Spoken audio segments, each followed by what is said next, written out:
Whipping all this dope up in the chopper. We fuck all you bitches out the trapper. I can't trust you, I can't give you real address. I can't trust you, I can't give you real address. They don't mean that be like Jerry Stacker. I might fall in love with my trapper. Hey everyone, it's Bizcord back for another video, and it's quite short. It's an interesting theory, not too sure if it's a popular one online or not, because I haven't found it yet. So basically this is a theory similar to the whole JoJo part 3 theory that states that Jonathan's soul became Star Platinum in part 3, but this is also quite different. So as you saw by the title of the video, was Jonathan Joestar alive in part 3? So basically, this theory came out of the blue. One of my shower thoughts after watching part 5 anime for like the 3rd time, or was it the 4th? Anyways, so I was flipping through my gallery and I happened to see like a quote by Paul Narif, in which he was explaining how Diavolo's multiple personality disorder was like a case of two souls trapped in one body. And that actually had me thinking back to how in the JoJo Over Heaven light novel, Dio had something similar in mind. Dio wanted to find a way to fuse two souls into one body. Now, what if Dio succeeded? To some extent. We all know the JoJo stand rule, only one stand per stand user.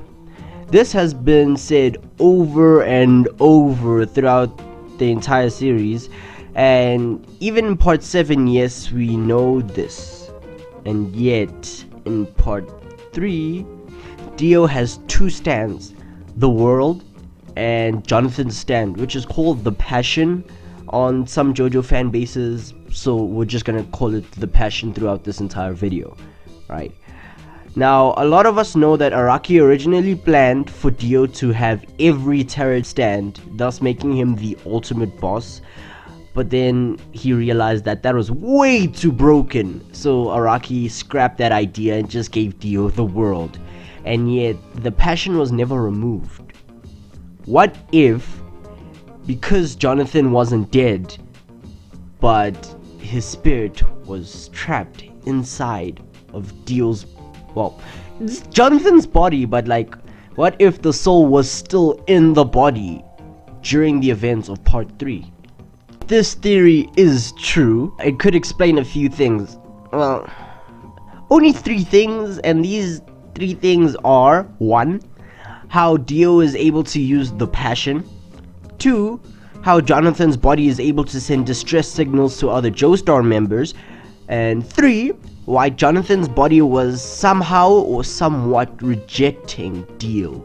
Now, Jonathan and Dio could be like Doppio and Diavolo, the main personality being sweet and an innocent person, and then the alternate personality being an evil, world-dominating time user. But in Jonathan's case, since he is headless, he can't mentally fight off Dio, but he can spiritually.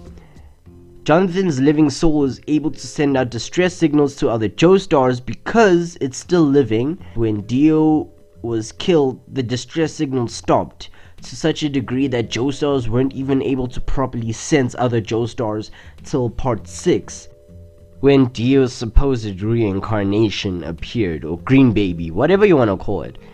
Anyways, you can't even fight me on this, cause look, if Joestars were still able to feel the presence of other Joestar members, Jotaro would have found Josuke much easier than coincidentally finding him the way he did. Can't even say Jotaro meeting Josuke was a Joestar connection.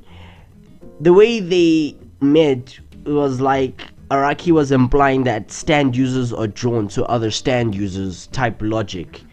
So it wasn't even a Joestar presence, it was just stand user presence. Now, in terms of Jonathan's body rejecting Dio, in the video by Caleb IA, he said something along the lines of basically debunking this part of the theory.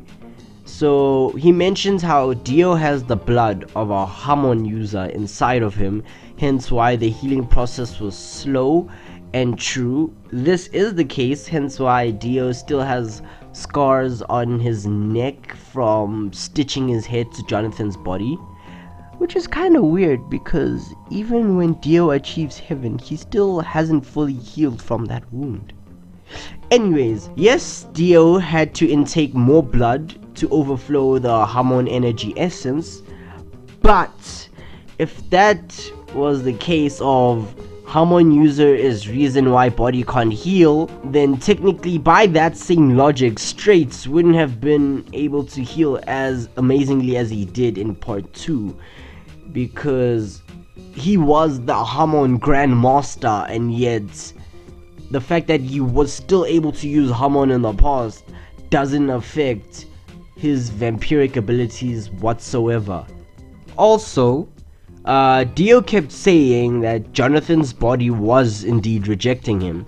That could be because Dio knew about Jonathan being alive inside of him, and Jonathan's soul was like a caged animal. Only way to free it would be for Dio to die, and that's why he sent a distress signal to the other Joestars. This would be a perfect explanation as to why Dio is able to use the world and the passion, but we're not sure if he can use it at the same time.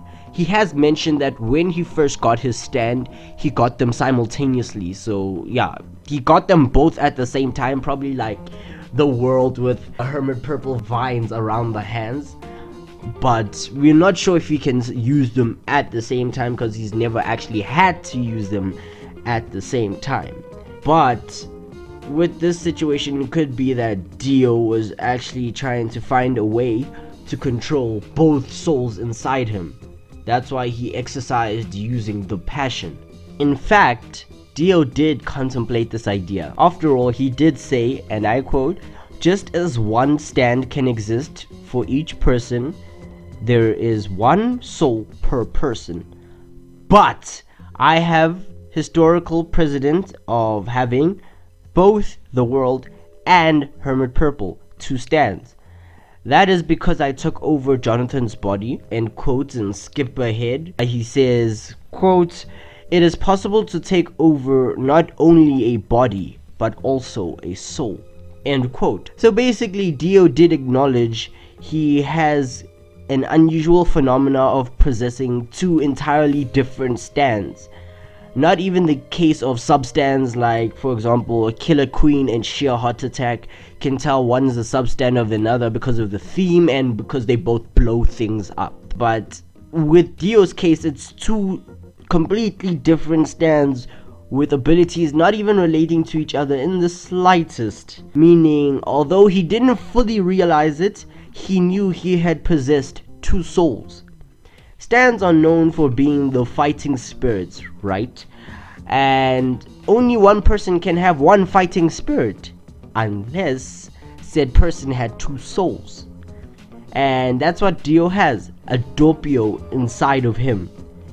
Dio does mention again, and I quote, "As a matter of fact, in addition to the world, I have one other stand." Skip forward, he says, and I quote, "It may be odd to talk about my own stand as if it were someone else's, but strictly speaking, this is not my stand.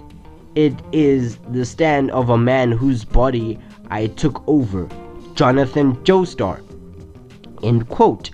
So if Dio is able to recognize that only one stand per user and recognizes that the passion is Jonathan's stand, and he also recognizes that it is possible to take over the body and the soul, then by all means it should mean Dio was hinting that he had taken over Jonathan's body and soul, but the soul was still present in the body throughout the entirety of part 3, and it was actually trying to resist Dio's control over it, hence why it was making the body weaker. So was Jonathan alive in part 3? I believe so, without a shadow of a doubt. A lot of people will get upset or displeased with me using the JoJo light novel Over Heaven as my reference for this theory, as I've seen in multiple video comment sections, especially Caleb IA's Heaven Ascension Dio, in which viewers complained that the biggest ass pull of the entire JoJo series was the unmatched switch up or personality change between Dio of part 3 and Dio of part 6, as they behaved like completely different human beings. Okay, they're not human, they're vampiric. Okay, they behave like two completely vampiric beings, with part 3 Dio behaving crazy and childlike, similar to Tomura Shigaraki from Boku no Hero Academia. And in part 6, Dio takes the figure of a mentor and is all calm, and he's such a wise person, even contemplating different things, and I don't know.